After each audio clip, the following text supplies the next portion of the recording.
네, 안녕하십니까.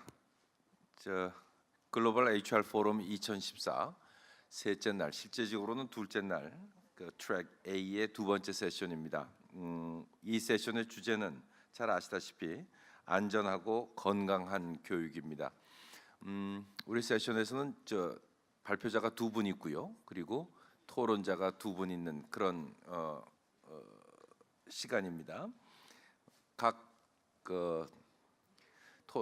발표자에게는 20분 내지 25분의 시간이 제공되고요. 그리고 토론자에게는 10분의 시간을 배정할 예정입니다.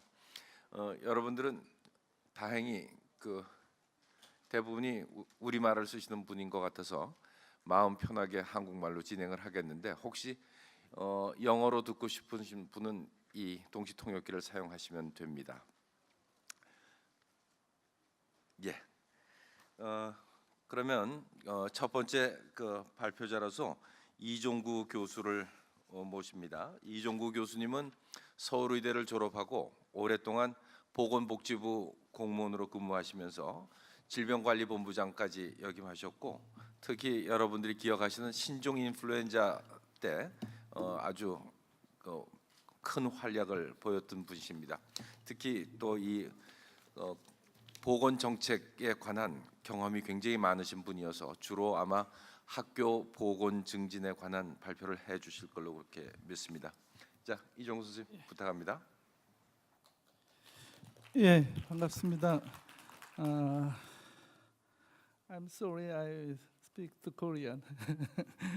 제가 맡은 분야는 이제 학교 보건을 중심으로 해서 얘기를 좀 드리도록 하겠습니다. 아마 학교 보건이 왜 중요하냐, 이런 것들은 아마 여러분들이 이제 평생을 살아가는 모든 습관과 건강이 이제 어린 시절에 다 결정되기 때문에, 그런 어린 시절에 좋은 건강을 갖기 위한 행태라든가 이런 것들이 학교에서 만들어집니다. 그래서 학교에서의 교육과 가정에서의 교육이 결국 일생의 건강을 좌우하게 된다, 이런 뜻에서 오늘은 이제 학교 보건을 중심으로 해서 여러분께 이제 말씀드리도록 하겠습니다.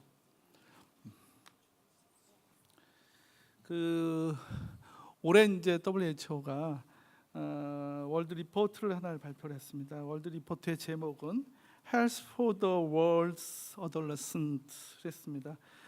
내용은 이렇습니다. 헬스, 그러니까는 청소년들의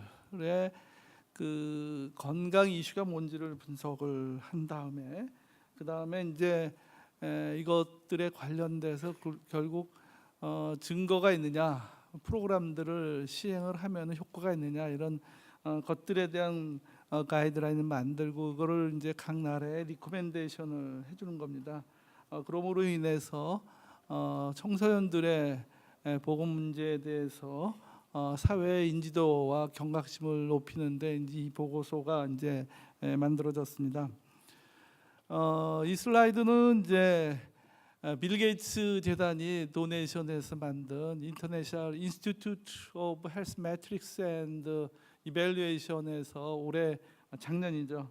작년인데 란셋에는 재작년이군요. 재작년에 나왔고 실제로 발표는 작년 3월 달에 이제 빌 게이츠가 직접 발표를 했습니다. 전 세계의 질병 부담의 버든 오브 디즈를 이제 발표를 했습니다. 그래서 상당히 많은 시간과 돈을, 거의 뭐 50개국에서 한 수백 개 인스티튜트가 참여해서 전 세계의 사망과 질병 부담을 조사했습니다.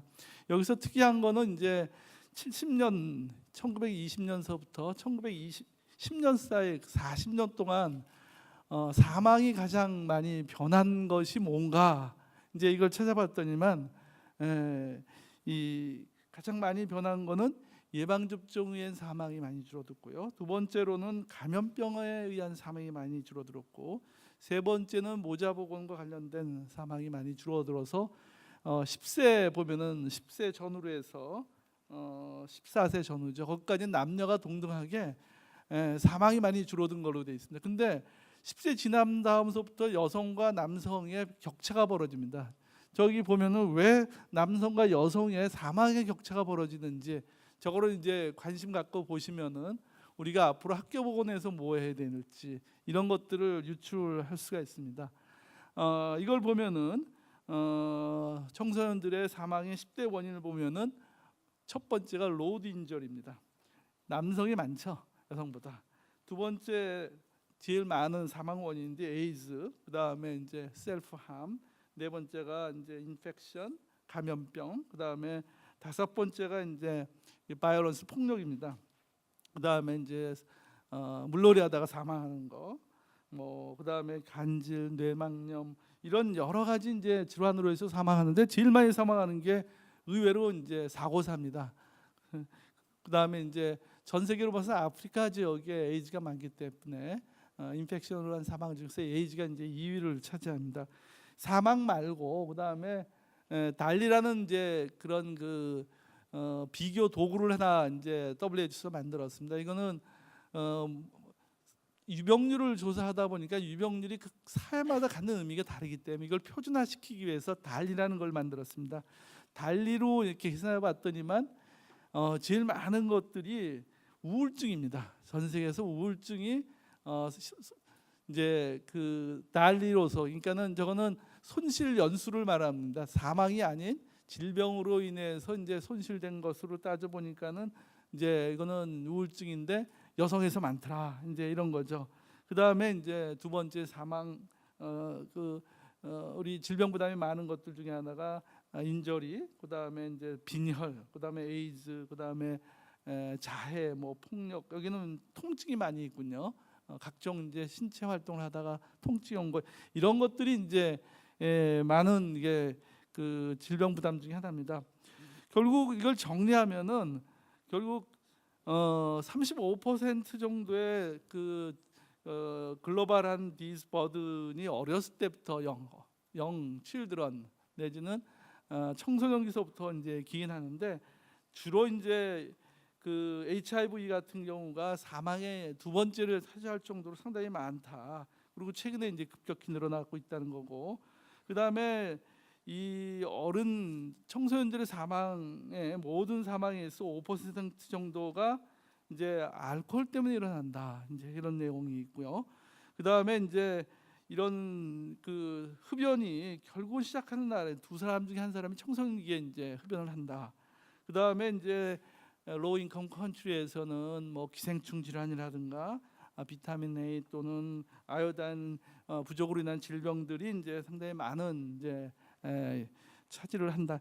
이런 문제들을 정리하면은 사망과 질병들 보면 두 개가 결국은 젊었을 때 생겨난다. 근데 이것들이 예방 가능하고 치료 가능하다는 거죠. 그래서 예방 가능하고 치료 가능한 이런 질병 부담들을 잘 컨트롤하는 것을 어렸을 때 청소년기 해야지 되겠다라는 것이 이제 오늘의 주제입니다. 그래서 오늘의 주제는 이런 질병들을 예방하기 위해 과연 어떻게 해야 될 것이냐. 근데 이러한 질병 부담들은 중진국이나 후진국이나 선진국이나 크기의 차이는 있어도 거의 비슷한 양상을 띈다는 거죠. 과거에는 후진국은 전염병만 많을 줄 알았는데 그게 아니라는 거죠. 이제는 후진국도 만성질환으로 거의 70%가 사망을 합니다. 그래서 후진국은 듀얼 버든이 감염병뿐만 아니고 만성질환, 암과 그다음 당뇨병, 고혈압 이런 걸로 시달리게 되고 있습니다. 그래서 결국 선진국, 후진국, 중진국이 비슷한 이런 질병 부담을 가지고 있다는 것들이 상당히 주목할 만한 것이라는 거죠. 그래서 결국은 우리가 해야 될 프로그램들을 학교에서 이런 교육을 하면 상당히 효과적인데, 근데 왜 학교 교육들이 잘 이루어지지 않을까가 이제 오늘의 주제입니다. 가장 효과적이다. 왜 효과적이나? 다 모여 한 사람 한 사람 찾아가면서 교육시키기 어렵기 때문에 이런 모여 있을 때 학교를 통해서 학생들을 교육하고 좋은 습관을 갖게 해서 이런 만성질환을 예방한다는 게 상당히 교육적으로도 좋고, 두 번째는 코스트 이펙티브한 거죠. 그래서 이제 그 많은 나라에서 특히 이제 WHO에서는 헬스 프로모팅 헬스라는 컨셉트를 만들었습니다. 97년도에. 그리고 이제 또 헬스 프로모팅 유니버시티라는 컨셉트도 만들었습니다. 이 것의 목적은 결국은 젊었을 때의 어떤 그 중요한 건강 리스크를 예방을 하고, 그 다음에 에듀케이션 섹터에다가 이런 노력을 하는 것들을 같이 건강 부분하고 에듀케이션 부분하고 같이 협력을 하자. 그리고 이것은 사회적으로나 정치적으로도 또는 교육공학적으로도 이런 분위기를 만들어 간다는 것이 상당히 중요하다. 그래서 이제 이런 헬스 프로모팅 스쿨, 헬스 프로모팅 유니버시티라는 개념들이 생겨났고, 사실 이걸 또 따지고 들어가면은 1980년대 오타와 선언이 있었습니다. 이 오타와 선언이 건강이 이 전에는 롤란드 리포트라고 캐나다의 그 보건부 장관님이 우리의 질병 중에 50%가 결국 비헤이비어에서 생긴다, 이런 리포트를 1975년도에 만들었습니다. 그 리포트에 근거해서 각 세계에서 이런 건강 증진 사업이 이제 만들어지기 시작하는데, 그 첫 번째 많은 사람들이 모여서 토론한 것이 오타와 선언입니다. 이제 오타와 선언은 뭐 이런 그 과거의 퍼스널한 비헤이비어서부터 소셜한 퍼스펙트로 질병을 관리하자, 비헤이비어를 관리하자.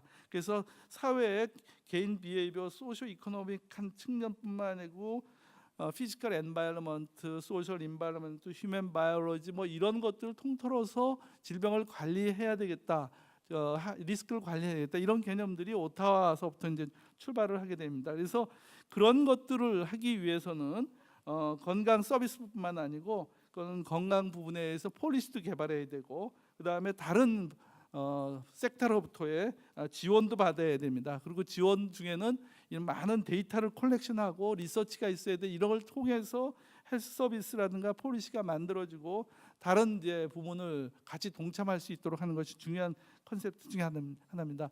이 리포트에 WHO에서 2014년도에 나온 리포트 중에 이제 이 어떤 서비스를 하는 것이 좋을까? 근데 10개 서비스를 만들어냈습니다. 그 중에는 이제 에이즈도 있고, 그다음에 폭력, 인저리 예방, 그다음에 이제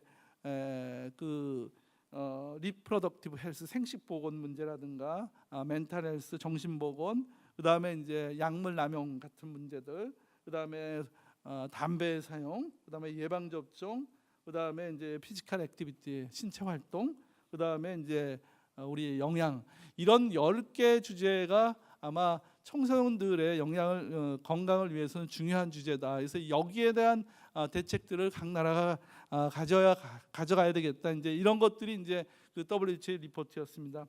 그럼 과연 이제 우리나라의 청소년들의 건강은 어떨까? 우리나라의 건강 지표를 보면은 사실 1960년대 우리나라의 평균 수명은 52.4세였습니다. 근데 이 OECD, 우리가 지금 가입한 OECD의 평균보다 16세가 적었었어요. 그렇지만 2011년도 가서 우리나라 평균 수명은 81.1세고 이것은 지금 OECD 평균의 1세가 더 많습니다. 그걸 따져 보니까는 이 60년대에서부터 11년까지 51년이죠. 거의 50년 사이에 평균 수명이 29년이 늘었습니다. 이게 세계에서 두 번째로 가장 많이 는 겁니다. 과연 왜 늘었을까? 결국 우리가 잘 살게 된 것들, 영양이 좋은 것, 안전한 가옥, 식수, 이런 것들이 사실 이제 영향을 많이 입었었죠. 여기서 보면은 이제 조금 아까 말씀드린 듯이 노란 줄로 되어 있는 게 우리나라의 그 변화된 겁니다. 그러니까 지금 이제 OECD 평균이 11.2년인데 당시 이제 우리가 거의 28년 정도 이제 이 평균 수명이 늘어났다는 거죠. 아주 대단한 일입니다. 근데 그 당시에 60년대를 보면 각종 감염병으로 인한 결핵이라든가 폐렴이라든가 그다음에 소화기의 감염증, 장티푸스 이런 걸 사망했고, 80년대에 들어서 비로소 이제 감염병이 컨트롤되면서 뇌혈관 질환의 사망이 이제 1순위가 되고 당뇨병이 이제 1순위가 되고 2순위가 되고 이랬었습니다. 그러다가 2000년대 들어서 이제 암이 1순위로 변했어요. 암이 1순위로 보내고 2순위가 이제 뇌질환이나 당뇨병이 되는데, 아마 앞으로 15년 내지 20년 지나면 다시 역전될 것인데, 그 이유는 암에 대한 조기 발견과 그 금연 사업의 효과가 한 20년 지나서 나타나기 시작하거든요. 그때 가면 다시 역전될 수 있는데 아직까지는 우리나라에서 암이 제일 많이 사망의 원인입니다. 과연 이제 암이 얼마나 많이 사망하느냐? 10만 명당 146명이 이제 사망합니다. 그래서 여자 중에는 5사람 중에 한 분, 남자 중에는 3사람 중에 한 분이 다 암으로 사망하게 됩니다. 상당히 암으로 인한 사망이 많고 매년 이제 암으로 질환을 앓고 있는 분이 20만 명씩, 거의 암에 회복된 명까지 지금 100만 명, 상당히 많은 부분들이 암으로 인해서 이제 고통을 받고 있죠. 근데 실제로 우리 청소년기를 10대, 20대를 보면은 1위가 자살입니다.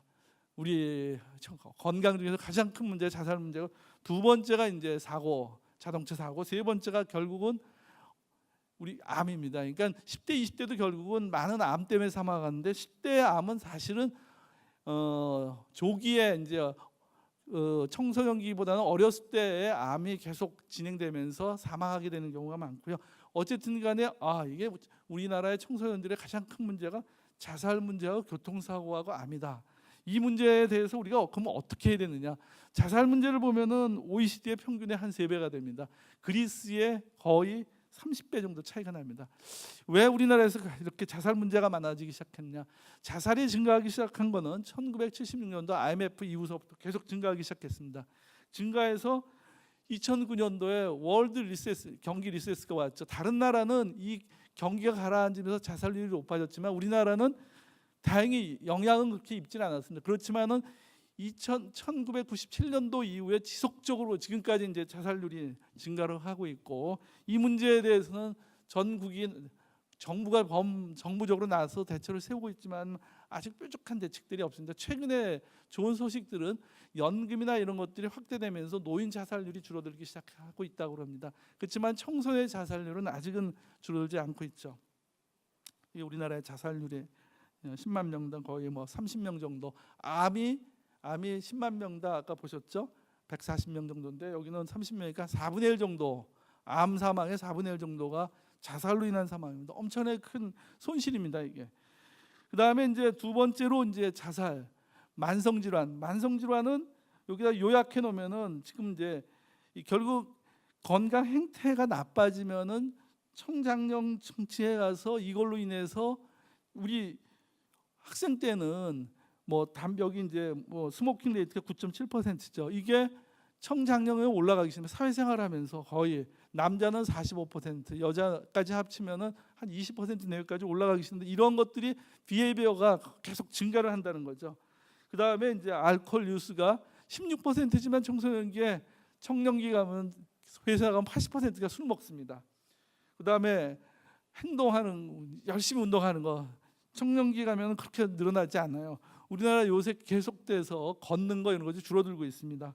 그다음에 이제 적절하게 뭐 신선한 야채라든가 이런 걸 먹는 율이 하루에 뭐 20% 정도뿐이 안 되고, 그다음에 지금 이제 오베시티 레이트가 15% 정도 되지만은 중년 가면은 거의 뭐 30% 정도까지 올라갑니다. 이런 것들이 이제 비헤이비어하고 관련된 일들입니다. 그럼 이런 비헤이비어가 과연 이제 우리가 어떻게 할 것이냐? 좀 더 그 정확하게 얘기하면은 뭐 스모킹 레이트 최근에 좀 떨어지고 있죠, 그렇죠? 근데 이제 우리 직업 학교에 있는 친구들은 아직 이제 떨어지지 않고 있고, 그다음에 이제 술 먹는 거는 최근에 이제 많은 노력에 의해서 감소되고 있는 상황입니다. 그리고 이제 피지컬 액티비티는 이제 별로 큰 차이가 안 나요. 조금씩 증가하고는 있습니다. 그리고 이제 다이어트의 헤비트가 이제 밑에 보시면 탄소 음료를 먹는 것이 2009년도에 이제 줄어들더니만 그 이후서부터는 거의 똑같은 것 같고요. 그다음에 패스트푸드를 사용하는 것도 한 10%가 있는데 이것도 이제 2009년에 계속 똑같이 진행되고 있습니다. 그리고 오베시티가 이제 점점 더 늘어나고 있다는 거죠. 인절이 학교에서 인절이 경험을 하는 것들이 이제 한 46%를 경험합니다. 그리고 실제로 입원까지 가는 거는 18%고, 그렇지만 학교에서 안전교육을 받는 것이 43%, 3분의 1만 안전교육을 받는다는 거죠. 그래서 우리가 포커스를 어디에 둬야 되는지에 대한 부분들이 있습니다. 우울증, 스트레스, 이 부분이 한 25% 정도 있고요. 그다음에 이제 성경험이 있는 사람들도 꽤 5% 정도가 성경험이 있는 걸로 나왔고요. 이런 것을 종합해 볼 때 지금까지 또 하나 문제는 학교에서의 청소년들, 중학교, 고등학교에 대해서는 우리가 그때까지 조사도 사업을 했지만은 실제로 보면 서베이를 대학교에는 안 하는 거죠. 대학교의 건강 비헤이비어가 아직 잘 모르고 있습니다. 그동안에 이제 정부가 이 건강 증진 사업을 위해서 67년도에 학교보건법을 만들고 81년도 학교 급식법 만들고 그다음에 95년도에 건강증진법 만들고 2000년도에 건강 검진법도 만들었습니다. 그리고 이제 2009년도에는 헬스 프로모팅 스쿨이라고 해서 이제 선언을 했죠. 학교와 건강 증진 학교 이런 개념을 만들어서 현재 진행되는데 제일 이제 효과가 있었던 것은 이제 모자 보건 사업의 예방 접종이라든가 정기적으로 이제 검진을 하는 거 이런 것들이 이제 청소년기에 여성의 건강에 대해서 그러니까 리프로덕티브 생식 보건에 대해서 상당히 중요한 이제 영향을 미쳤고요. 그래서 이제 이런 걸로 해서 신생아 사망률이 많이 줄어들었습니다. 두 번째 이제 우리가 67년도에 스쿨 액트를 만들어서 학교에 이제 건강 시설에 관한 표준을 만들고 학교 환경에 관련된 위생 조건을 정하고 음식의 이제 위생이라든가 건강 검진 그다음에 에듀케이션 뭐 건강 교육 그다음에 예방 접종 이런 것들이 이제 학교 보건법에 의해서 지금까지 시행되고 있습니다. 그리고 이제 그 안에 보면은 이제 건강 검진은 55년도부터 시작됐고 결핵 검진도 그때 당시에 시작됐습니다. 그리고 이제 지금은 거의 사라진 우리 기생충 관리가 57년도부터 시작됐습니다. 결국 이제 이 그 프로모팅 헬스 학교를 어떻게 건강하게 만들 것이냐 이런 데에는 그 학교에 대한 스쿨 헬스 폴리시도 필요하지만은 학교의 그 피지컬 엔바이러먼트뿐만 아니고 소셜 엔바이러먼트 그다음에 학교에서의 건강에 관련된 서비스 그다음에 개인 이제 건강 스킬들 그다음에 가족과 지역사회 참여 이런 부분들이 모두 어우러졌을 때 인테그레이션 됐을 때 이제 헬스 프로모팅 스쿨이라고 이렇게 정의를 합니다. 그래서 우리나라는 조금 아까 말씀드렸던 2009년서부터 이런 걸 시작을 해서 파일로트 스터디를 하고 있습니다. 그런데 너무 이제 진전이 안 되고 있어요. 16개 학교가 있는데 이제 90개 정도, 98개, 100개 학교가 됩니다. 아주 진행이 느립니다. 그렇지만은 이제 올해가 아마 고비에 닿을 거예요. 올해 이제 담배값이 2,500원에서 2,000원이 늘어서 4,500원이 됩니다. 그래서 5조 2천억 정도가 아마 걷어들일 겁니다. 이 많은 부분 중에서 8천억 정도를 여기서 금연 사업에 정부가 쓰려고 합니다. 그래서 지금 1,200개 정도의 금연 학교를 운영하는 것을 11,000개 정도까지 늘려서 모든 학교에서 금연 교육을 할 수 있게 하고 또 더불어서 끊기 어려운 학생들 또는 끊기 어려운 사람을 대상으로는 금연 약제도 보험으로 이렇게 제공하면서 이제 대대적인 금연 사업을 올해 이제 하고 있습니다. 이제 정리를 하겠습니다. 우리가 앞으로 이런 건강 증진 학교를 끌고 나가기 위해서는 국가 차원에서의 이제 정책도 만들어져야 되고 그렇지만 이런 것들을 진행할 때 그다음에 이제 학교에도 이제 이런 걸 하기 위해서 조직도 있어야 되겠고 그다음에 좋은 프로그램들, 에비던스인 프로그램들이 있어야 될 것 같습니다. 그리고 이제 이런 걸 하기 위해서는 정부 차원에서 가이드라인과 평가하는 체계가 있어야 되겠습니다. 첫 번째 이제 폴리시 중에 제일 중요한 부분들은 여태까지 학업 달성 중심의 학교가 아닌 건강한 사람을 키워내는 다시 말해서 홍익인간이 되는 우리 교육의 목표가 홍익인간인데 거기에 근접한 건강한 사람을 키워내는 게 목표가 돼야 되겠다는 것 첫 번째 이제 폴리시 체인지가 필요하다는 내용이고 두 번째 이러한 것을 달성하기 위해서는 전인적인 교육 학교뿐만 아니고 지역사회에 같이 나서서 해야지 이런 것들이 이루어진다 이런 뜻입니다. 그리고 이제 학교에서도 이런 그 건강 교육을 위해서는 학교뿐만 아니고 교육자 그다음에 지역 교육 당국이나 지역 보건소 그다음 지역 사회 그다음에 가족에서의 부모들 이런 분들이 같이 참여하는 어떤 이제 건강 증진 오가니제이션이 있어야지 이게 진행될 것 같고요.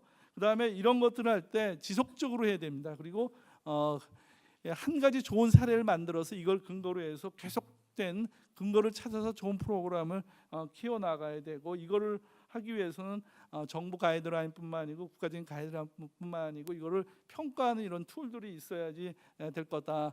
미국 CDC 같은 경우에는 그런 이제 평가 지표들이 있습니다. 학교 보건에 관한 지표들이 있어서 그런 걸 저희들이 벤치마킹해서 우리 학교 보건들이 제대로 돌아가고 있는지에 대한 평가도 꼭 필요할 것으로 봅니다. 툴키트도 나와 있는 것입니다. 경청해 주셔서 감사합니다. 네, 이종구 교수님 감사합니다. 저 질문이나 이런 거는 꼭 적어서 우리 안내하시는 분들한테 미리 주셔도 되고 아니면 발표가 모두 끝난 뒤에 손을 들고 직접 질문하셔도 됩니다. 예, 감사합니다. 다음 발표자는 프로페서 데브라 페플러인데요. 페플러 박사는 심리학을 전공하셨고 지금은 캐나다 토론토에 있는 요크 대학의 Distinguished Research Professor로 계십니다. 오늘 발표해 주실 내용은 Relationships Matter for Bullying Prevention입니다. 아마 왕따, 집단 따돌림 그런 거에 관한 내용일 거로 생각합니다. Professor Pepler, thank you. Thank you so much. It's really an honor for me to be here in Korea with you and to be at your conference. I have so much to learn from you, and I think what's been so exciting for me is the conceptualization that you have about human resources. And in speaking to some of the conference organizers, they explained to me that Korea is a small country with very few natural resources, and when you think about how your country can be productive, how your citizens can be fulfilled and live to their potential, that it's the human resources you have to focus on. And that's in big contrast to our country in Canada, which, as you know, is a very large country filled with natural resources. And the disadvantage of that is that I think we forget about how absolutely critical humans are and how critical human development is to prosperity, good life, and productivity of the country. Somehow we think that lumber will magically make our country wealthier and our people happier. And the truth is that it's about developing the human resources in a country, and that's the learning that I'm taking away. I love the focus in the title for the conference, Trust and Integration. Trust really refers primarily, I would think, to what happens between individuals in close relationships, whereas integration speaks about how we include people at the margins of our social group. And these are both really important foci in our work with children and youth and in our work to ensure that children and youth are growing up in healthy relationships. So the work that I'm going to talk about now is about how we in Canada look at relationships as so critical to healthy development of children and youth. And I was doing some work following a suicide in Canada, interviewing youth. And one youth said to us, "We just want to learn how to be human in schools." And it speaks to what Dr. Lee just talked about in terms of educating the whole child and not just thinking about numeracy and literacy and science as is measured in the PISA testing, but thinking about how do we really create an educational context to educate the whole child that, yes, of course, teaches them about reading and math and science, but also teaches them how to get along with others and how to be in relationships and how to support others in relationships and how to be full citizens in our country. And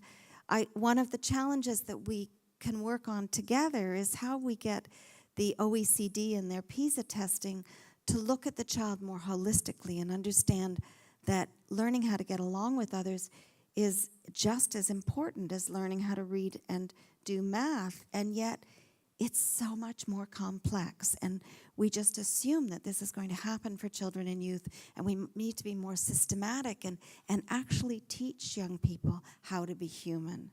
So that's what I'd like to talk about today. I'll see if I can get this to work. Okay. So the question that I was asked to look at is how we can focus and prevent bullying. And I'd like to flip that coin over a bit and help you understand that the healthy development of children and youth depends on their healthy relationships. And we've done a couple of papers analyzing this within our own country, and that's been the new focus and the new way we've been looking at this. So what I hope to do in the next 20 minutes is take you on a bit of a journey from where we started in our research on bullying back in the late 80s, so 25 years ago, and where we are today, thinking about how we can really promote healthy development for children across our country and around the world. So our perspectives have changed so much from the late 80s and 90s. We've come to a developmental perspective on children and youth, and our notion is that children who are experiencing difficulties have missed critical developmental outcomes. And so what we need to do is educate them, support their mental health, support their healthy relationships. And we've moved away from seeing these as discipline problems, and that was discussed this morning in the emotional coaching session, but as problems that need an educational or supportive focus.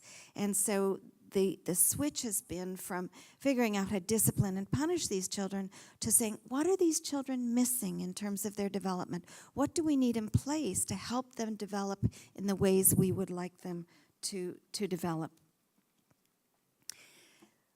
In our own research, we've done longitudinal study following children from grades 5, 6, and 7 through the end of high school, so from about age 10 to age 18. And children involved in bullying establish relationship patterns that carry forward across the lifespan. In our own research, we find that children who bully at high and consistent rates are physically aggressive with their dating partners. So if we want to prevent wife assault and abuse of women, then this is the early sign of that problem. Similarly, the children who bully move into sexual harassment and hurtful behavior in adolescence. And these translate into problems in the workplace, problems in marriages, problems with substance use. The children who bully engage in smoking and alcohol use very earlier than their peers, and also problems with delinquency. So these are problems that aren't just childhood problems, but if we can address these problems early when they're starting to emerge, when we see them, then what we can do is prevent problems, very significant social problems, later in the lifespan. In our earliest work on bullying, we were studying social skills training for aggressive children, and for a number of reasons, what the children reported and what the peers reported was different than the adults. And my training has been in observational research, going and actually seeing what happens with children and youth. And this is what started us on our journey to understand bullying and then to think about strategies to address it. So I'm going to share with you one video. It's of a little boy who's in grade 1. And he came into school as the most aggressive, non-compliant, and disruptive child in the school. Really, really a problem. Whatever had happened in the first 5 or 6 years of his life hadn't given him what he needed to learn. So we gave him 3 months of social skills training, and that wasn't enough. He still couldn't regulate. He still couldn't be in the classroom in a positive way. So we gave him 3 more months of social skills training. And that's what you're going to see now. It's a child who's because of the processes in the peer group, is very marginalized. He's a child who needs to be integrated. But the natural peer processes push these children to the outside of the peer group because they're so difficult to interact with, because they're so dysregulated. And you will see that in 3 minutes of his time at lunchtime, 4 different children bully him. It's as if he has a sign on that says, "Pick on me, I'm a good victim." And what we need to do is figure out who these children are, and then not only how to support their development, which is what we've done with this little boy, but also to change the peer group and change the way other children interact with that child. So you see him after 6 months of social skills training. He does just what we want. He controls his anger, He uses his words to solve a problem because a child has taken a toy away from him. He doesn't fight back when people hit him. But we haven't changed the other children. It's not enough to focus on that one child, and that's what we've been learning. So see if this works. I'm really hoping it works.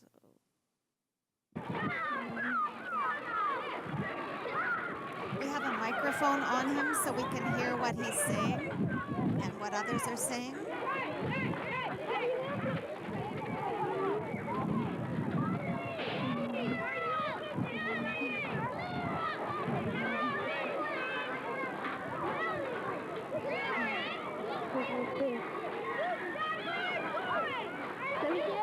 No, give me it. It's not yours. What? It's not yours. So give me it. Fuck you. It's college. So give me it. Fuck shit.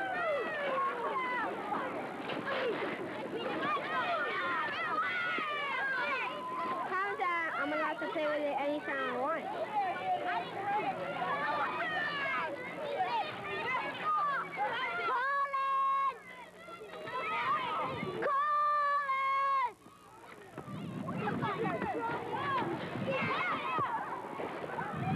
Come on, give me it.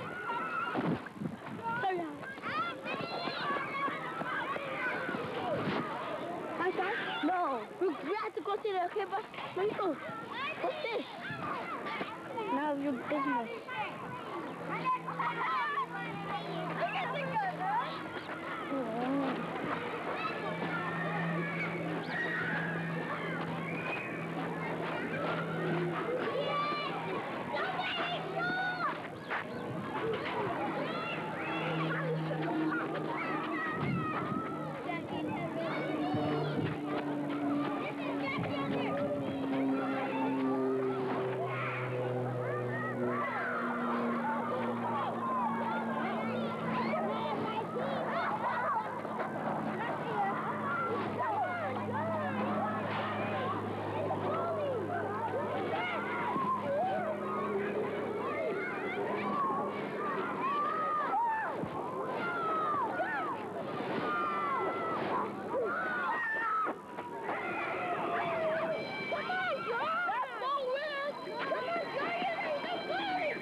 Sorry, what guy is this?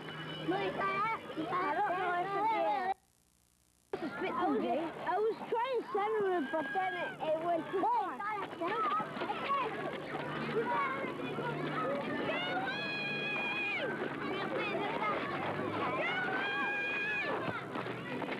think that's Stinkor. So there he is, one of the most vulnerable children in our school, one of the ones who has the most difficulty. And we didn't understand what we needed to do back then in the early 90s. Focusing on just that child isn't enough. We have to focus on what's happening with the peer group and how the peer group is operating. And it's so interesting. This morning I got an email that the Korean Broadcasting Company would like to interview me in Canada about bystanders and how bystanders, peers in Korea don't intervene. This is a problem around the world. But the children can't intervene and make a difference unless the adults support them. So I'd be glad to talk about that. And I wrote back and said, I'm in Korea. I'd be glad to talk to you here rather than in Canada. So let's talk about solutions to this problem. The children who are aggressive aren't just bad children, but they really missed important developmental opportunities to learn what they need to know to get along with others, to be well in the world, and to have healthy relationships for healthy development.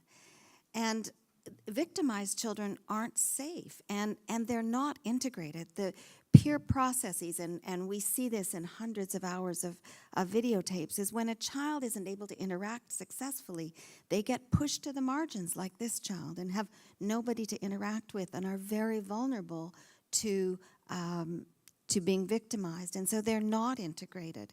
And they experience a lot of stress, and that stress, as it turns out, really affects their well-being. It affects brain development, it affects memory, it affects mental health. And the new research on epigenetics is coming to show that it starts to degrade. Experiences of stress in relationship start to degrade telomeres, which are the stabilizing part of a DNA. So this matters from the cell to society, and it's so important that we focus on child and youth well-being and relationships in order to create a healthy society. So what's not developing for these children? Just for us to take a quick look at this, perhaps the most important developmental skill that children need to acquire is the ability to regulate their behavior and emotions. It not only helps them deal with stress and deal with the difficulties in their lives, but it helps them interact with others. And if children don't learn this at home, then by the time they get to school, we need to recognize who those children are and put that in place. Also, we need to teach children to regulate their emotions, their anxiety, their depression, because if they can do this, then they can interact more successfully. If they can't, they become highly aroused and can't monitor their behavior at the same level. Executive functioning, which is how our brain works to solve problems and focus, is another area of the brain that it doesn't develop well if children grow up in stressful relationships. And then for children who are involved in bullying particularly, they haven't developed a moral compass. They don't have an understanding of the other and their impact of their behavior on others, and how their behavior needs to be respectful and inclusive. So what does develop for children who are on a troubled pathway? Well, for one, the children who are aggressive learn through these interactions on a day-to-day basis that aggression can be successful, that it works in getting what they want. Children who are victimized learn that it's safer to be outside of relationships rather than to be integrated, because if they're not supported by their peers and the adults in their lives, they're at risk for victimization. And dysregulation and response, living in a very stressful environment, leads to a lot of problems, such as irritability and anxiety, and not learning the skills and the understanding you need to be fully human. So the real change in our thinking has been to understand that when we think about nature and nurture and how children develop, relationships are really the environment, the active ingredient of the environment that children grow up in. So the relationships within their family, the relationships within the peer group, the relationships with teachers and peers at school, these are what make a difference for healthy or unhealthy child development. And they shape how a child grows up. Bullying is perhaps one of the most unhealthy relationships that a child can experience. So if a child's victimized, they're chronically stressed, they're on alert all the time about their experiences. And being stressed and on alert relates to headaches and stress and somatic complaints. It relates to mental health problems and other depressive symptoms. Children who bully are also at risk for health problems. They're the ones, as I mentioned, who are fastest to move into alcohol and drug use. They're much more likely to have trouble in their relationships, their dating relationships. And they too are at range for mental health problems. And the children who both bully and are victimized are highest whenever you measure it on a whole range of health problems.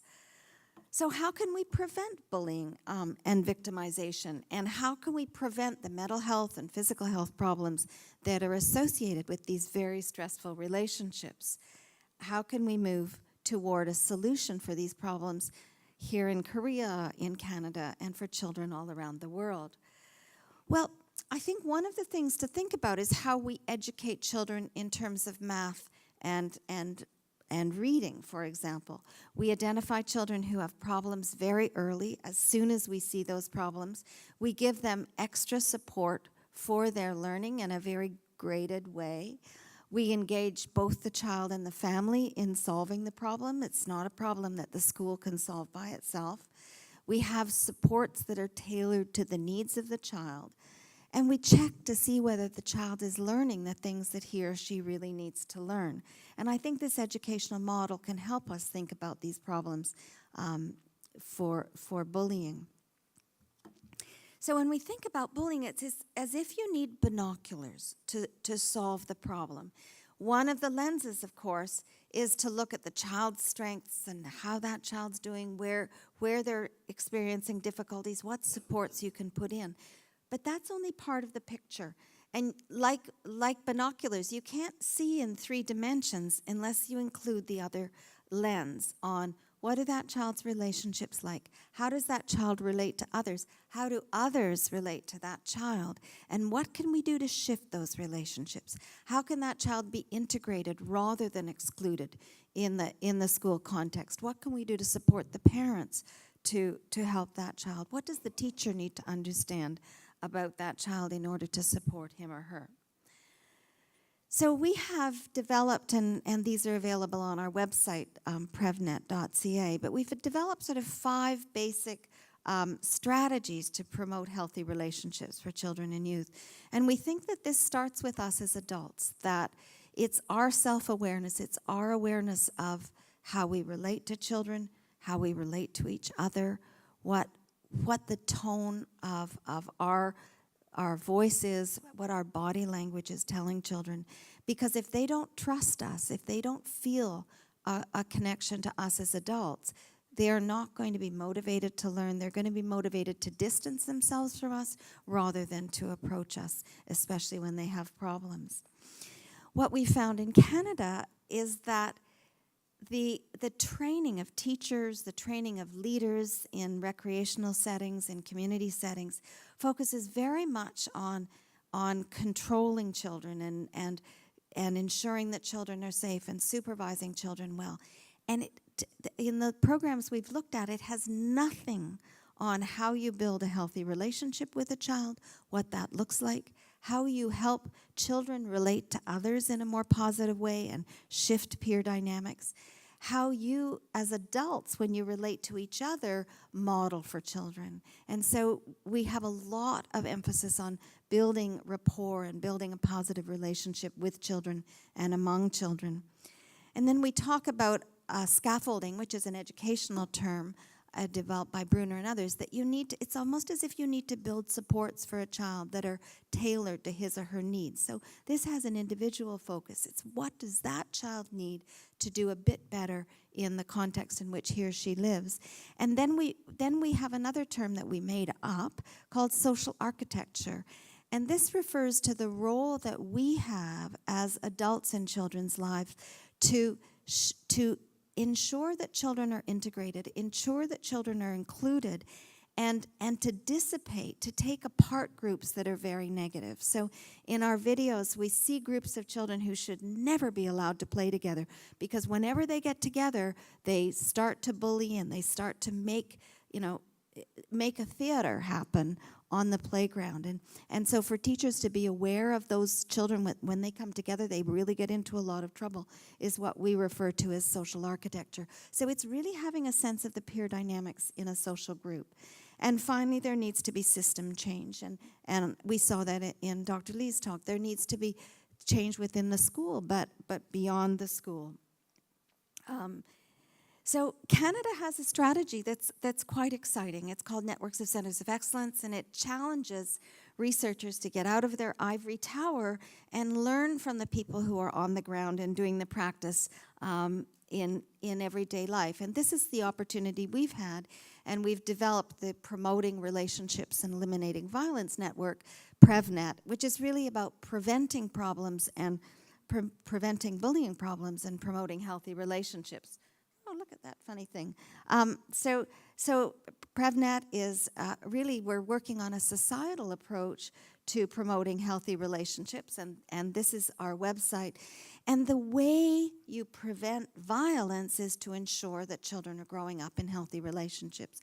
We've had a couple of situations in Canada recently, terrible situations, where two soldiers have been killed by very alienated young men. And we need to think about early in children's lives how we include them and ensure that children are integrated and receiving the support they need. Healthy human development depends on healthy relationships, and that's become the focus of our work, and that's how we are trying to change things for our country. And so we see bullying not as a school problem, but as a societal problem that's going to take a network of organizations and a network of efforts to promote healthy relationships and address the relationship problem of bullying in all the places where children live, learn, and play. And this is just a graph of our chart of our partners. We have partners in education. We have strong media channels. Facebook is a partner with us. Sports organizations, recreation organizations, parenting organizations. We now have 63 partners, some of them international. UNICEF is a partner. The Red Cross is a partner. Scouts is a partner.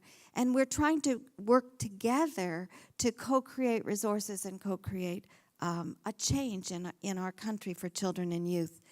So I want to thank you so much for the work you do here in Korea. I've learned so much from your insights around healthy and positive human resources. And I think if we work together, we'll really have an opportunity to improve things for children and youth. And if we do that, we'll be able to build a foundation for stronger societies. Thank you very much for this opportunity. 네, 프로페서 페플러 감사합니다. 네, 제가 얼른 찾아보니까 프레브넷이 이렇게 그 www.prevnet.ca가 이렇게 웹사이트가 있군요. 아마 그 캐나다에서 하고 있는 활동을 이 웹사이트에서 찾아볼 수 있을 것 같습니다. 감사합니다. 두 분의 이제 발표가 있었고요. 그리고 두 분의 그 토론을 진행하겠습니다. 첫 번째 토론자는 카톨릭 대학의 정혜선 교수신데 간호학을 전공하셨고 보건학, 특히 학교 보건에 대해서 많은 연구를 하고 계십니다. 지금 카톨릭 대학의 교수로 계십니다. 정혜선 교수님 부탁합니다. 네, 반갑습니다. 방금 소개받은 정혜선입니다. 제가 지금 카톨릭 대학교의 보건대학원 교수로 재직하고 있는데 작년까지 학교보건학회 회장을 4년 동안 역임을 했어요. 그래서 지금 앞에 그 이종구 박사님은 이제 보건복지 쪽에서 우리나라 청소년들 학교의 건강 문제 그런 것들을 말씀을 하셨는데 이제 주로 저는 교육부 쪽과 관련돼서 일을 하면서 또 학교에 최근에 문제가 많이 되고 있는 안전에 대한 문제 중심으로 말씀을 드리려고 합니다. 잘 아시는 것처럼 이제 세월호 참사 사건이 생기면서 전 국민의 안전에 대한 관심이 굉장히 높아지고 있습니다. 그렇지만 그 안전에 대한 불신감이 또한 그 못지않게 이제 커지고 있어서 이런 문제를 해결하는 데 있어서 역시 학교에서 어릴 때부터 안전에 대해서 중요성을 인식하고 또 학교에서 안전에 대한 교육을 강화하는 것이 중요하겠다 하는 그 인식이 이제 널리 확산이 되고 있습니다. 학교에서 그 안전 교육을 진행을 하는 게 특히 이제 학생들이 그 성장 과정에 있기 때문에 이 성장 과정에 있는 그런 학생들이 굉장히 신체 기능도 활발하고 또 많은 그런 호기심들을 갖고 있기 때문에 사고도 많이 생길 수 있는데 그럴 때 안전에 대한 인식을 높여주고 안전에 대한 교육을 갖도록 하는 것이 성인이 되어서까지 체계적으로 이루어질 수 있는 그런 중요한 것이기 때문에 이제 무엇보다도 학교에 대한 그런 안전이 굉장히 중요하겠다라고 할 수 있겠습니다. 학교 안전 학생 때의 안전에 대한 중요성은 뭐 더 말을 안 해도 잘 아실 걸로 생각이 되는데 그러면 어떻게 이렇게 학교에서의 안전을 활성화시킬 수 있겠느냐 하는 것이 이제 우리의 과제라고 생각이 되는데요. 그동안은 그 학교에서 발생하는 안전에 대한 사고가 어느 정도인지 또 또 그 발생했던 사고의 원인은 무엇인지 그런 것들이 사실 체계적으로 많이 정리되어지지는 못했어요. 그렇기 때문에 무엇보다도 학교 안전에 대한 그런 그 방안들을 만들려면 현재의 학교 안전의 현황을 파악하는 것이 굉장히 중요한데 지금까지는 그런 것들이 이제 잘 되어지지 못했던 그런 아쉬움이 있습니다. 그래서 학교 안전을 활성화시키기 위한 첫 번째는 우선 현황 파악이 되어야 되겠다라는 생각이 듭니다. 그동안 나와 있는 자료들은 주로 이제 학교 안전 공제회라고 있는데요. 이 학교 안전 공제회가 학교에서 사고가 생기면 그거를 보상해 주는 그런 역할을 하는 곳입니다. 그렇기 때문에 우리가 가지고 있는 그런 학교 안전에 대한 데이터는 이 학교 안전 공제회가 갖고 있는 데이터가 사실은 대부분이고요. 그런데 이제 이 학교 안전 공제회가 그 보상을 주로 하는 곳이기 때문에 그러니까 그 연간 어느 정도의 그 사고가 발생했다라는 통계만 있지 그것의 정확한 원인은 무엇인지 그리고 그런 것들로 인해서 어떤 예방책은 무엇인지 하는 것들이 아직은 되어 있지 못합니다. 물론 그러다 보니까 이제 그런 그 현황 파악이 충분히 되어 있지 않은 아쉬움이 있는데 지금 나와 있는 그 자료에 의하면은 2010년도에 안전공제에서 발표한 그 사고가 학교에서 사고가 한 7만 7천 건 정도 되었는데 2013년에는 10만 5천 건으로 굉장히 많이 증가를 했어요. 그런데 이제 주로 많이 발생하고 있는 게 체육 시간에 제일 많이 발생을 해서 28.4%가 학교 체육 시간에 그 사고가 생겼고 그리고 이제 점심 시간에 많이 생겼고 그리고 또 그 외에도 휴식 시간이나 또 청소를 하는 시간에 많이 발생을 해서 그 청소 시간에 발생하는 그 사고만 해도 한 18% 정도 될 정도로 이렇게 높은 그런 비율을 나타내고 있습니다. 근데 이제 이런 것들을 예방하기 위해서는 그런 현황 파악이 우선 첫 번째로 되어서 원인이 무엇인지 그리고 그걸 어떻게 하면은 개선을 할 수 있는 것인지를 분석하는 것이 필요하다고 생각이 되고요. 그다음에 이제 두 번째로는 학교 내에서 많은 분들이 얘기하시는 그런 체계적인 안전 교육이 필요하다라고 이제 말씀을 하십니다. 지금까지 우리는 이제 안전 교육이 정식 교과목으로 되어 있지 않기 때문에 안전 교육을 이렇게 진행하기가 쉽지가 않았습니다. 근데 이제 교육부에서 대책을 마련하면서 내년부터는 초등학교 1, 2학년에서 안전 교육을 필수로 과목으로 해서 진행을 하도록 그렇게 이제 만들었습니다. 그래서 초등학교 1, 2학년은 안전 교육이 이제 진행이 될 예정인데, 네, 그 이후에 중학교, 고등학교에 대해서는 이제 선택 과목으로 안전을 그러니까 선택 과목이 아니라 그 안전을 여러 그 과정에서 할 수 있도록 하는 방안들을 이제 만들고 있는데 그렇게 하려면은 이 안전을 가르칠 수 있는 선생님이 있어야 되잖아요. 그런데 현재는 안전을 전문으로 해서 가르치는 교사가 양성되어 있지 않기 때문에 안전 교육을 이제 누가 담당해야 되느냐 하는 게 또 우리의 과제라고 할 수가 있죠. 초등학교에서는 과목이 따로 되어 있는 게 아니기 때문에 담임 선생님이 이제 안전에 대한 교육을 시켜야 되는데 담임 선생님이 또 안전에 대한 전문성을 갖고 있지 못하기 때문에 그렇게 그 안전을 가르쳐야 되는 선생님에 대한 그런 교원 양성 그리고 이제 그런 것들에 대한 커리큘럼을 만들어서 교사부터 안전에 대한 것들을 가르칠 수 있고 안전에 대한 전문성을 갖도록 하는 것들이 필요하다고 할 수가 있겠고요. 그리고 또 그렇게 하려면은 학생들에게 안전에 대한 교과서가 있다든지 학생용의 그런 워크북이 있다든지 하는 것들이 필요한데 아직 그런 것들이 마련되어 있지가 않은 그런 상황입니다. 그리고 안전교육을 시키는 게 중요하다 하는데 안전교육을 그러면은 몇 학년 때 어떤 내용으로 어떻게 가르쳐야 되느냐 하는 그 안전교육 내용 체계가 마련되어 있지 않습니다. 그래서 지금 교육부가 그 교육개발원에 용역을 주어서 유치원부터 시작해서 초등학교, 중학교, 고등학교까지에 이르는 그런 안전교육 내용체계 개발 연구를 지금 진행을 하고 있습니다. 그 내용체계가 나오게 되면 그거에 따라서 선생님은 어떻게 수업을 해야 되는지 그리고 또 학생들은 수업을 할 때 어떤 자료를 어떻게 만들어야 되는지 하는 것까지 학생용 워크북과 교사용 지도서까지 만드는 게 지금 이제 그 내년 2월까지 진행되는 연구 과제로 되어 있습니다. 아마 그 용역의 결과가 나오게 되면 그러면은 좀 더 학교에서 그 원활하게 안전 교육이 이루어질 수 있지 않을까라고 생각이 되어집니다만, 그래도 교원에 대한 연수 과정이나 그다음에 학교에서 교육에 대한 그 수업 시간 수의 확보하는 것들은 앞으로 또 우리가 해결해야 될 그런 과제라고 할 수 있겠습니다. 이처럼 그 안전 교육에 대한 내용 체계를 만들고 또 그것에 따른 그 교사용 지도서, 그다음에 학생용 워크북이 만들어지게 되면 이제 안전 교육을 보다 정말 체계적이고 과학적으로 진행할 수 있게 되고, 그것이 유치원에서부터 그다음에 고등학교에까지 이르는 전학년에 그런 그 과정들이 만들어질 수 있기 때문에 이제 더 그 원활한 그런 교육이 될 것으로 생각이 됩니다. 그런데 이제 안전 교육에서 또 하나 우리가 고민을 해야 될 부분은 현재 학교에서 이루어지는 교육은 대부분 이렇게 교실에서 수업 시간으로 이루어집니다. 강의식 교육이 주로 이루어지는데요. 그런데 이 안전에 대한 것은 강의식 교육만으로는 그 안전에 대한 의식이 충분히 체화되기가 굉장히 어렵기 때문에 체험식 교육이 굉장히 중요합니다. 그런데 이 체험식 교육을 하려면은 그 체험 교육장이 있어야 되는데 현재 체험 교육장이 굉장히 마련되어 있지가 않아요. 그렇기 때문에 이제 앞으로 그런 체험 교육장을 만드는 것도 우리 안전 교육에 대한 체계를 확보하는 데 있어서 굉장히 중요한 그런 부분이라고 할 수 있겠습니다.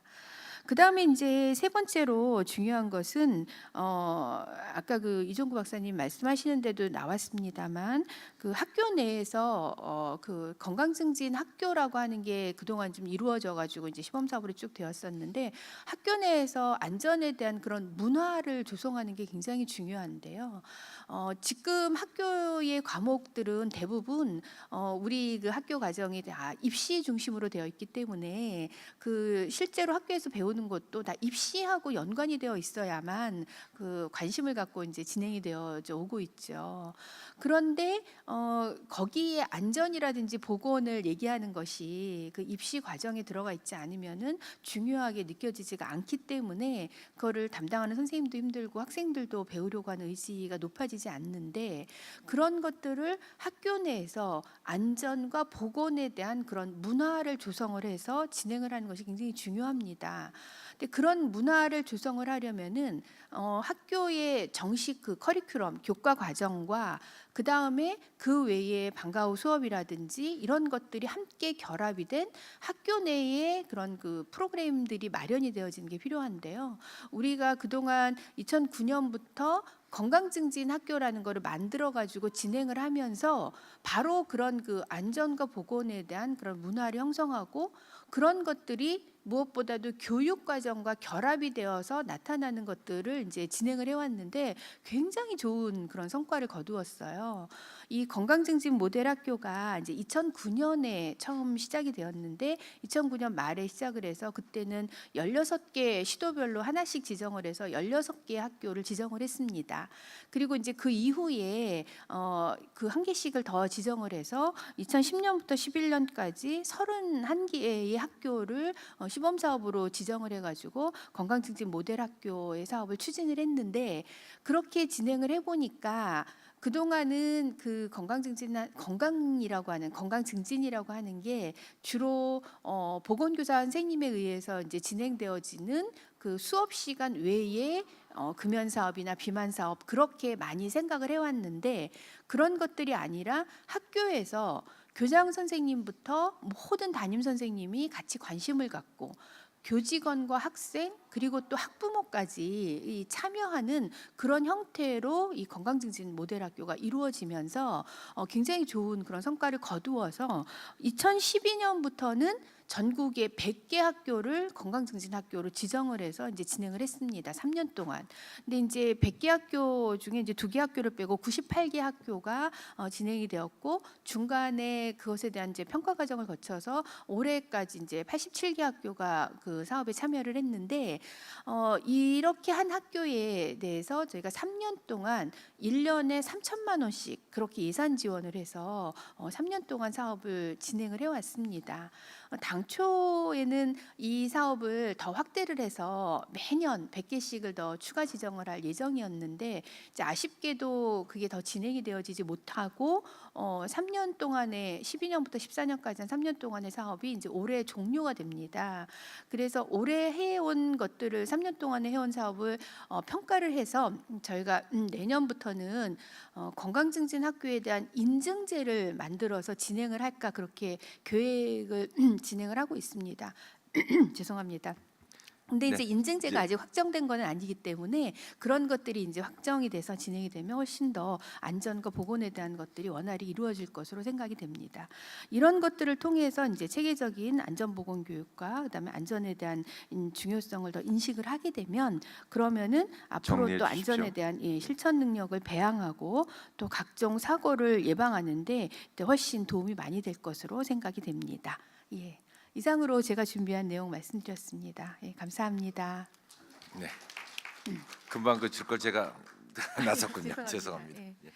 예, 마지막 토론자는 오인수 교수님이시고요. 오인수 교수님은 현재 이화대학교 그 교육학 교수신데 실제로 그 학교 교사 생활도 한 10년 동안 하셨고 그 현장 경험도 있고 또 유니버시티 오브 펜실베니아에서 또 공부도 하시고 그래서 실무와 이론을 아주 겸비하신 교수님이십니다. 오인수 교수님 부탁합니다.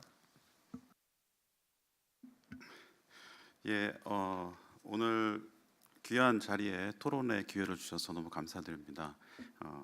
제가 준비한 토론은 오늘 전체 주제인 그 건강과 안전 그것에 관한 내용 중에서 제가 전공은 상담이기 때문에 이제 그 상담과 심리의 관점에서 주로 폭력을 연구해 오고 있는데요. 관계라고 하는 측면에서 오늘 두 분의 발표하신 내용들을 몇 가지 토론을 해보도록 하겠습니다. 지금 우리가 처한 그 학생들이 처한 상황을 한마디로 얘기하면 저는 그 관계의 위기를 겪고 있다 이렇게 보고 있습니다. 사람이 사회적 존재이기 때문에 어느 누구도 혼자서는 성장할 수 없고 그리고 사회적인 상호작용을 통해서 성장하게 됩니다. 그러면 우리를 성장시키는 그 대상은 누구냐라고 했을 때 부모와 그리고 선생님 그리고 동료 또래들이죠.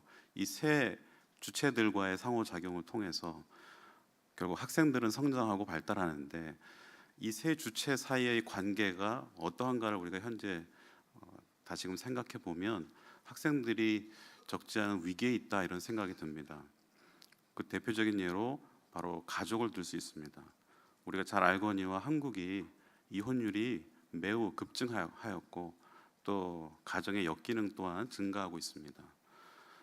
프로이드와 같은 심리학자들은 3 내지 5세의 경험이 전 인생에 있어서 가장 중요하다고 했는데 그 당시에 그 시기에 학생들이 겪는 경험들이 예전과 지금 많이 다릅니다.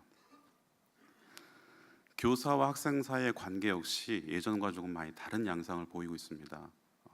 우리가 흔히 교사는 있지만 스승이 없고 학생은 있지만 제자가 없다 이런 요즘 표현을 쓰는데 우리가 다른 나라들보다 가지고 있었던 매우 고유한 교사에 대한 어떤 존경의 가치들이 최근에 조금 떨어지고 있는 것 같아서 참 아쉽습니다. 결국 그 안에서 성장하게 되는데 당연히 영향을 받겠죠. 또 마지막 그 관계인 바로 또래 관계, 오늘 닥터 페플러 우리 교수님께서 지적하신 것처럼 가장 많은 시간을 부모로부터 성장하면서 떨어져서 친구들과의 상호작용을 통해 성장하는데 결국에는 나를 성장시켜야 할 존재가 나에게 상처를 주고 있는 상황, 그것이 바로 불링이죠. 그래서 지금 불링에 관해서 좋은 이야기를 많이 해주셨고 또 캐나다에서 일어나고 있는 많은 이 노력들 이것들을 통해서 우리가 많이 배울 수 있을 것 같습니다. 반면 저희 한국에서도 불링은 제가 90년대 중반에 왕따라는 문제로 사회가 문제가 됐고 또 최근에는 학교 폭력 문제가 대구 중학생 자살 사건 이후로 다시 전기를 맞게 됐습니다.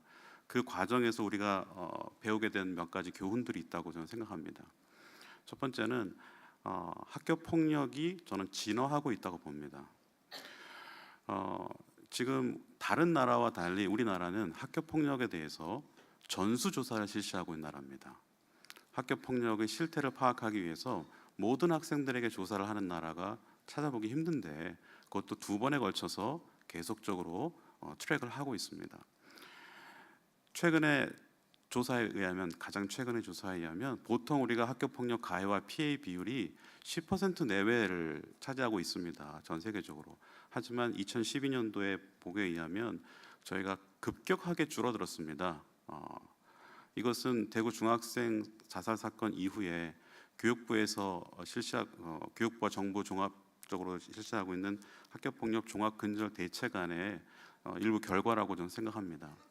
근데 제가 얘기하고 싶은 것은 실제로 그 통계를 들여다보면 눈에 보이는 폭력은 줄어들었지만 눈에 보이지 않는 폭력, 관계적인 것, 언어적인 것, 특히 사이버 불링과 같은 내용들은 증가하고 있다는 겁니다.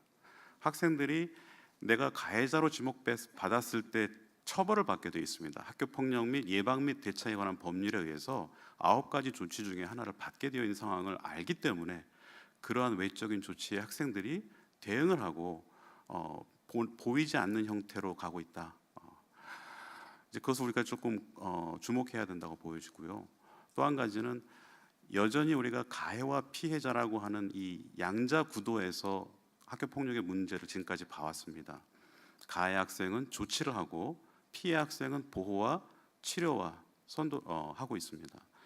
하지만 아까 닥터 페플러 교수님께서 말씀하신 것처럼 불링이라고 하는 것은 아까 소셜 아키텍처나 피어 다이나믹이라는 단어를 쓰셨는데 집단의 역동에 의해서 발생합니다. 힘의 불균형에 기초하고 있기 때문에 아까 우리 비디오에서 본 학생이 적절하게 대처하지 못한 것은 그 학생이 힘을 적게 갖고 있기 때문입니다. 힘의 불균형이 깨어지지 않는 한 결코 이 불링의 문제는 해결될 수 없습니다. 우리가 가해자와 피해자가 맞짱 뜬다는 표현을 쓰는데 그런 것은 존재하지 않습니다. 불링에서는 힘의 불균형이 많기 때문에 그럼 그 불균형을 극복할 수 있는 방안으로서는 저는 바이스탠더가 열쇠를 쥐고 있다고 봅니다. 아까 그 비디오에서도 잡히진 않았지만 그것을 목격한 많은 학생들이 있습니다.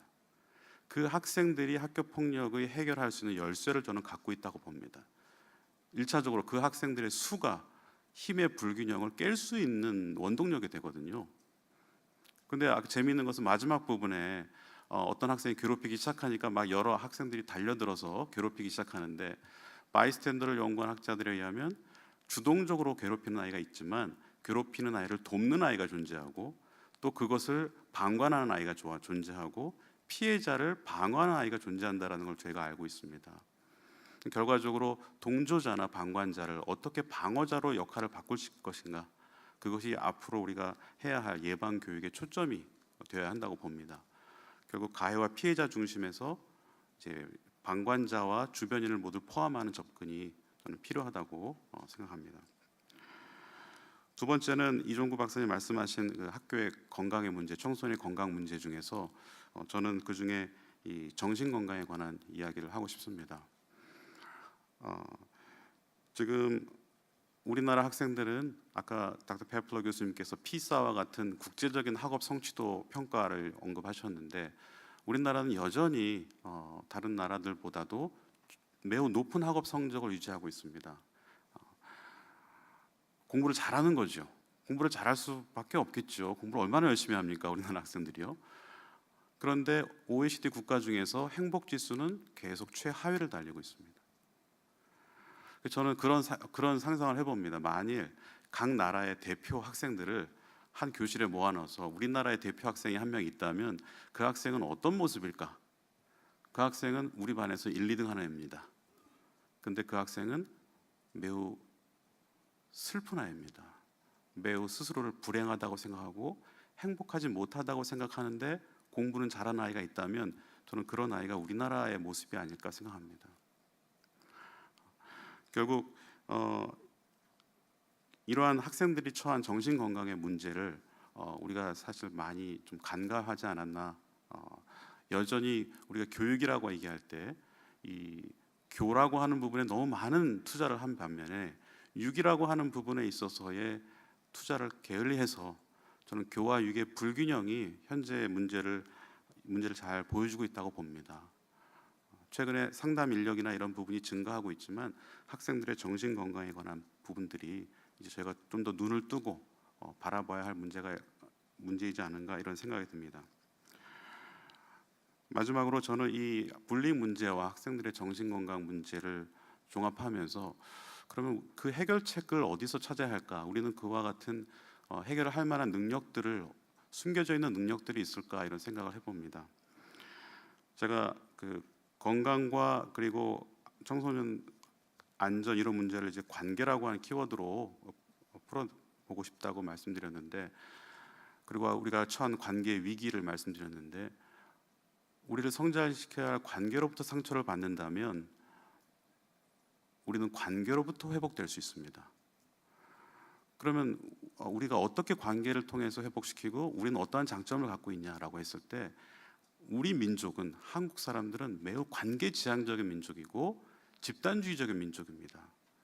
자기 자신의 존재 가치를 다른 사람들과의 관계 속에서 규정하는 특징들을 갖고 있죠. 제가 최근에 보니까 요즘 인기 있는 그 프로그램이 비정상회담이라는 이 외국 사람들이 와서 한국에 관한 이야기를 하는데, 또 한번 프로그램을 보니까 눈치에 관한 이야기를 하고 있었습니다. 눈치 보는 거, 한국 사람들이. 눈치라고 하는 것이 우리가 부정적 의미지만 사실은 나의 행동이 다른 사람들에게 어떻게 보여질까, 내가 행동을 결정하는 데 있어서 다른 사람의 행동을 기준으로 삼는 것이거든요. 관계에 상당히 지향적이고 관계 중심적입니다. 그리고 거기에 아주 강한 정서가 섞여 있습니다. 우리가 그것을 정이라고 부르죠. 외국 사람들은 그것을 이모셔널 타이라고 부르지만 우리는 그것을 많이 느끼죠.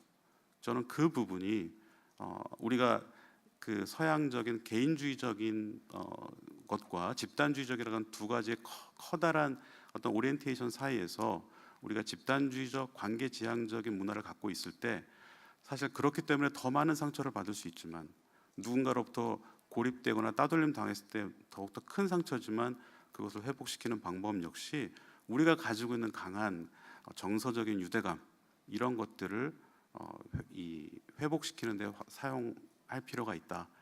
최근에 유행하고 있는 그 회복이라는 단어 있죠. 회복적 사법 또는 회복적 생활지도. 가해자와 피해자 학생 사이의 회복 역시 아까 말씀드린 바이스탠더가 그런 역할을 할 수 있지 않을까, 이런 생각을 해봤습니다. 네, 감사합니다. 네, 감사합니다. 네, 이렇게 해서 그 두 분의 발표자와 두 분의 그 토론이 있었습니다. 특별히 토론하신 분들이 발표하신 분들에 대해서 어떤 문제 제기를 하지 않았기 때문에 곧바로 플로어에서 질문이나 또는 뭐 코멘트가 있으면 그걸 받도록 하겠습니다. 질문하시거나 코멘트를 하실 때 본인의 소속 그리고 이름을 밝혀주시고 해주시면 고맙겠습니다. 선생님 하시겠습니까? 네, 마이크 옆에 있습니다. 예, 저는 전남 벌교중학교 교장 심한식이라고 합니다. 네, 그 미래 인재 육성을 위한 그 프로그램에 관심을 가지고 어제 처음부터 살펴봤는데, 그야말로 이 세션은 초중등 교육의 근본을 터치하는 가장 핵심적인 세션이라고 봐서 상당히 저는 의미 있게 지금 들었습니다. 네, 우선 그 학생들의 신체 건강 문제, 그다음에 정신 건강 문제, 그다음에 그 교실 내에서의 그 근본적인 문제점을 제대로 짚고 우리가 앞으로의 이 해결 방안을 근본적으로 모색을 하는 그런 단초가 되는 그런 자리인 것 같습니다. 그런 의미에서 상당히 좀 이 자리가 여기서 나온 의견이 관계 당국에게도 전달이 돼서 개선이 맞이하면 참고가 됐으면 하는 그런 바람으로서 내 말씀 올리겠습니다. 지금 교실이 이 한국의 어떤 그 지역이나 정보나 문화에 있어서 비대칭 현상이 갈수록 심합니다. 특히 도시와 농촌 사이 그 학력 격차뿐만 아니라 학교 문화에 있어서도 그 변화의 추이가 아주 다양합니다. 그래서 도시에서의 학력은 주로 학교에서는 주로 학교 기초 기본 교육만 책임지고 이 심화된 학력은 주로 가정에서 주로 처리하고 있고, 그다음 시골에서는 반대로 주로 모든 것을 학교에 의존하고 있는 형편입니다. 그런데 도시나 농촌이나 지금 관계 당국에서 간과하고 있는 것이 지금 제대로 초중고 모두가 제대로 지금 교사와 학생과 관계가 정상적이질 않습니다. 아까 관계 자꾸 말씀드리는데 그러다 보니까 정말로 지금 봉숭아 학당 이상입니다. 정말로 이 교실을 도저히 선생님들이 통제를 할 수가 없습니다. 그래서 명퇴가 많이 늘어나는 이유도 바로 그런 이유가 가장 큽니다.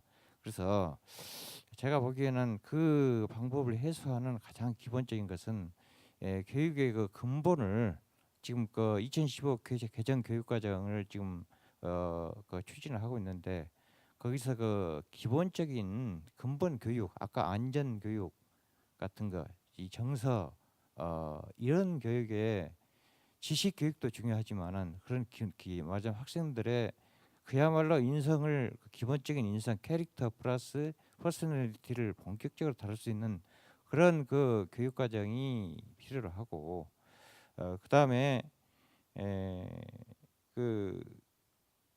그러니까 지금 박근혜 정부에서 인성교육 강화를 하긴 좋은 것은 좋은데, 죄송합니다. 조금 알겠습니다. 요약해 주시기 바랍니다. 네. 좋은데 조금 그 접근 면에 있어서 조금 좀 보완을 요구하고요.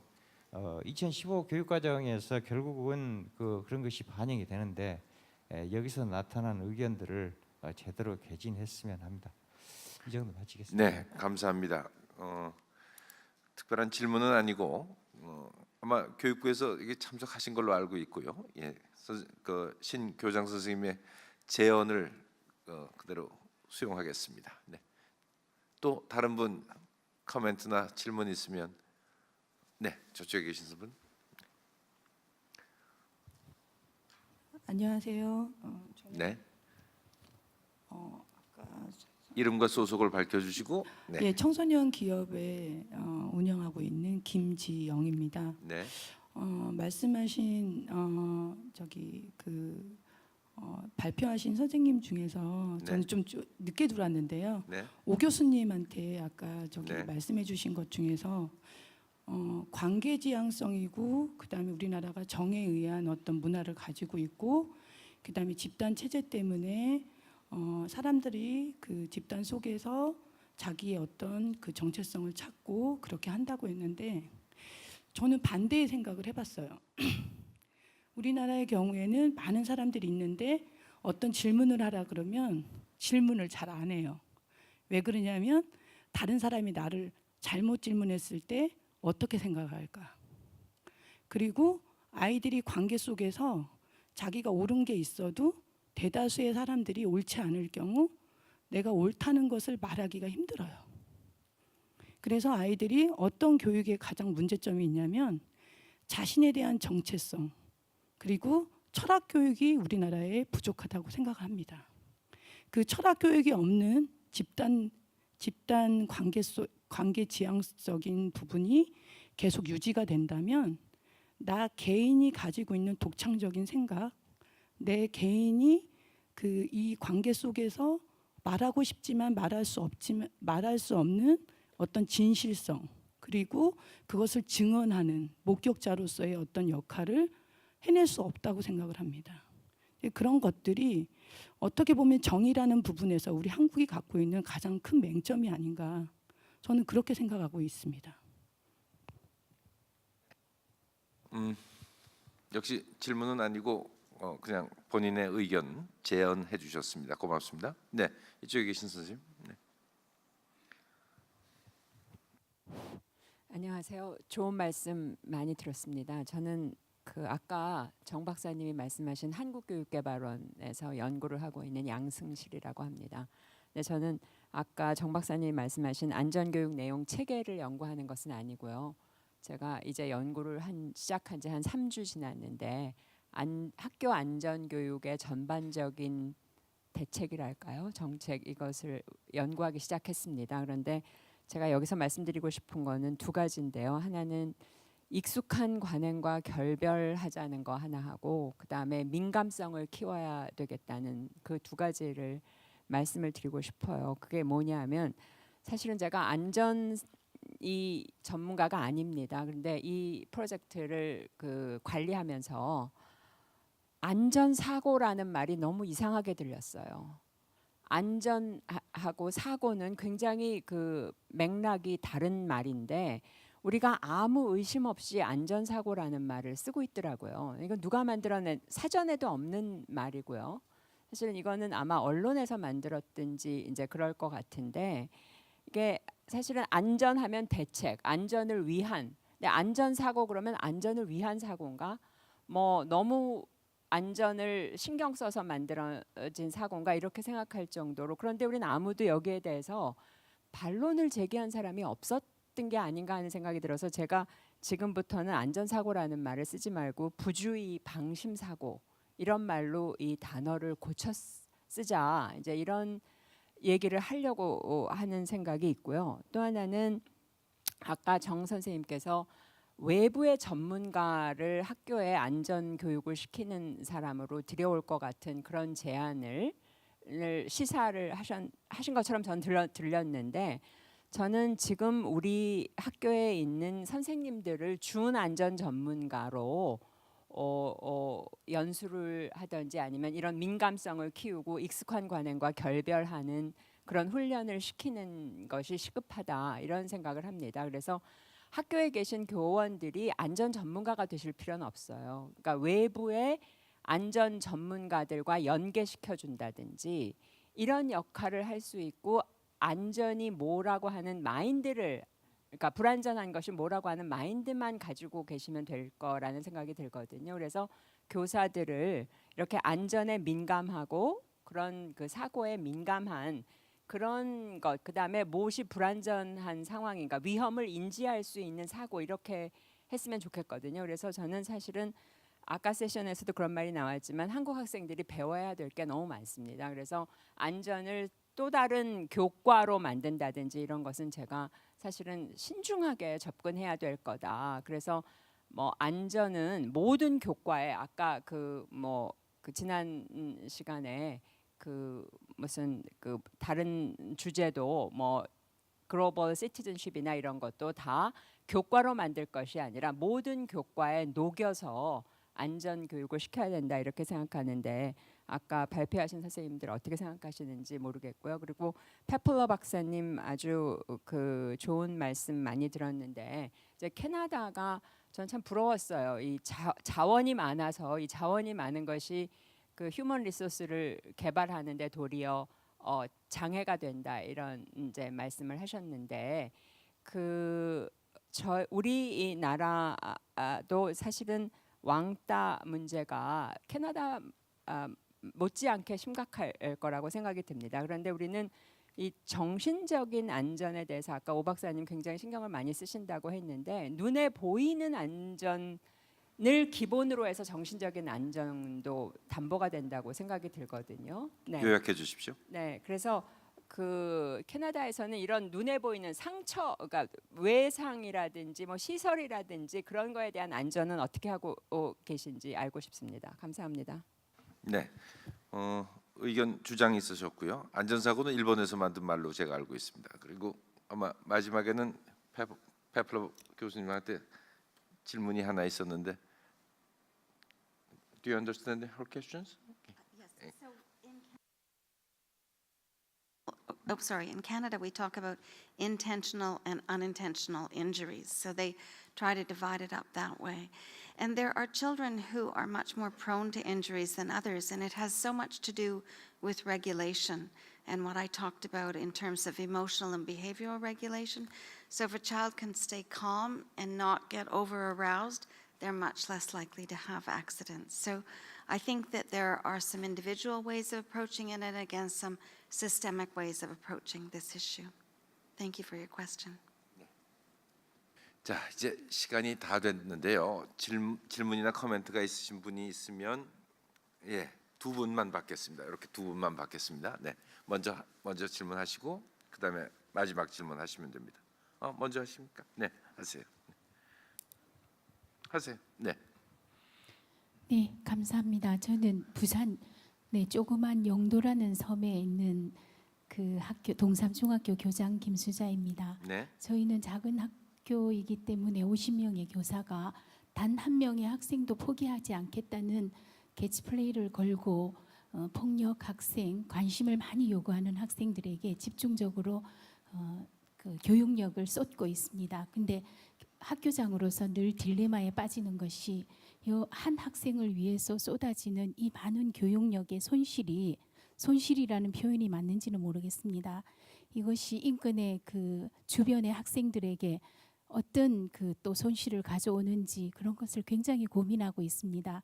그래서 매우 자주 저는 이러한 학생들, 관심을 많이 요구하는 학생들을 따로 전문가에게 맡겨서 해야만 되나, 우리가 끌어안아야 되는가, 이런 그 딜레마에 빠져 있습니다. 캐나다에서는 어떻게 하고 있는지 페플러 박사님께 정중하게 여쭙겠습니다. 질문하고요. 마지막 하고 그리고 페플러 교수의 답을 듣겠습니다.